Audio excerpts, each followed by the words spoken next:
Welcome to The Explainer. In this one, we're going to break down Humanistic Learning Theory. You know, if that question resonates with you, then you've already kind of stumbled upon the big idea behind Humanistic Learning Theory. See, it's all about shifting the focus, moving away from just what we learn, and instead really zeroing in on who is doing the learning. All right, let's get right to it. What in the world is Humanistic Learning Theory? Okay, so at its very core, this theory is built on a really optimistic idea, and it's this. Every single one of us is naturally wired to grow, to want to learn, and to, reach our full potential. It's not something you have to force on people, it's just in us. It's an innate drive. And this right here, this is the absolute key. We're not just talking about brains and how smart someone is. Nope. Humanism says that if you really want to educate someone, you've got to look at them as a whole person, a complete, complex individual.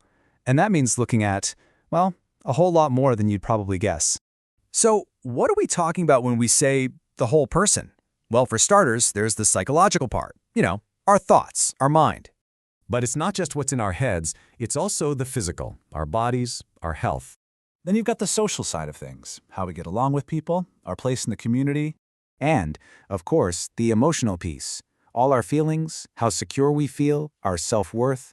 It also brings in our creative potential, that spark of imagination we all have.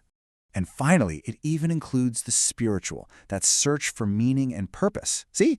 All of these things, they all come together to make up the learner.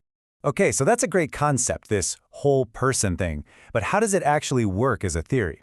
Well, it all boils down to 5 core principles. All right, let's quickly run through these. First up, the holistic perspective. We just talked about that, right? Seeing the whole person. Second is self-actualization, and this is a huge one. It's that built-in desire we all have to be the best we can be. Third, we have personal agency. This one's simple. It just means you're in the driver's seat of your own learning. You have control.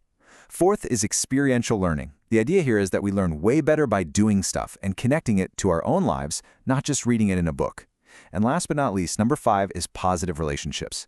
Because, let's face it, learning just happens better when you feel safe, supported, and respected. Now, an idea this big doesn't just pop up out of nowhere. There were some real visionaries behind it. So let's meet a couple of the key minds who really shaped this whole movement.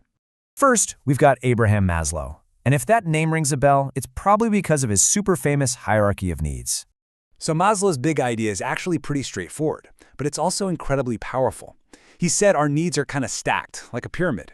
And you can't really focus on the stuff at the top, like learning or being creative, if the stuff at the bottom isn't taken care of first. Things like feeling safe and like you belong. It's like you can't worry about reaching for the stars if you're not even sure the ground under your feet is stable. So let's put this into practice. Think about a classroom. If you had to rank these needs, what's really the most important for learning? Well, if we're following Maslow, feeling safe is ground zero. That's the foundation. After that comes having friends, that sense of community. Only when those are in place can a student really start to focus on things like good grades or the freedom to explore their interests. And things like Wi-Fi, yeah, that's way, way down the list. You've got to build that solid foundation first. Okay, our next major player is Carl Rogers. His big contribution is what he called the person-centered approach. Rogers had this great analogy. He said that people are basically like plants.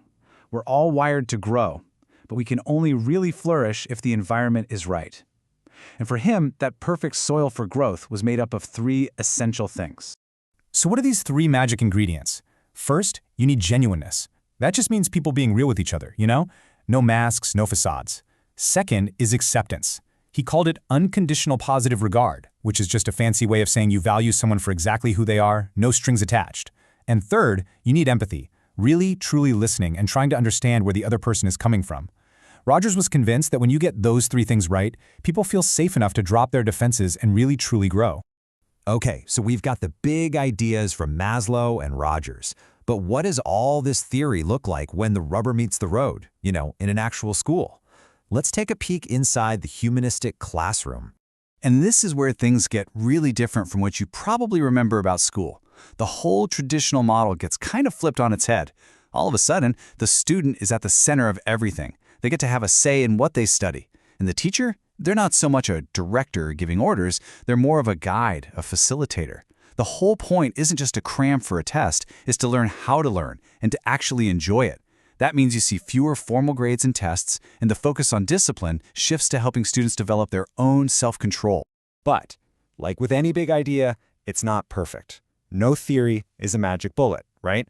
So, to be fair, we have to look at both sides of the coin, the strengths, and yeah, the weaknesses too. So, let's break it down. On the one hand, the strengths are pretty compelling. This approach can lead to students who are more cooperative, more creative, and more independent, and they tend to just have a better attitude about school in general.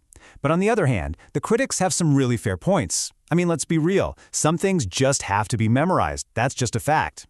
Also, this model can be tricky to pull off with younger kids who might need more structure. And you can't just throw students into a group and expect it to work. They have to be taught how to work together. And complete freedom for students, that's not really realistic for a teacher to manage. And that really brings us to the big takeaway here. At the end of the day, humanistic theory is all about putting you, the individual, at the very center of your own learning journey. So I'll leave you with this question. Think about your own life for a second. It could be at school, at your job, or even just picking up a new hobby. If you could design your perfect learning experience, what would you focus on? What would you prioritize to make sure you're not just learning stuff, but actually growing as a whole person?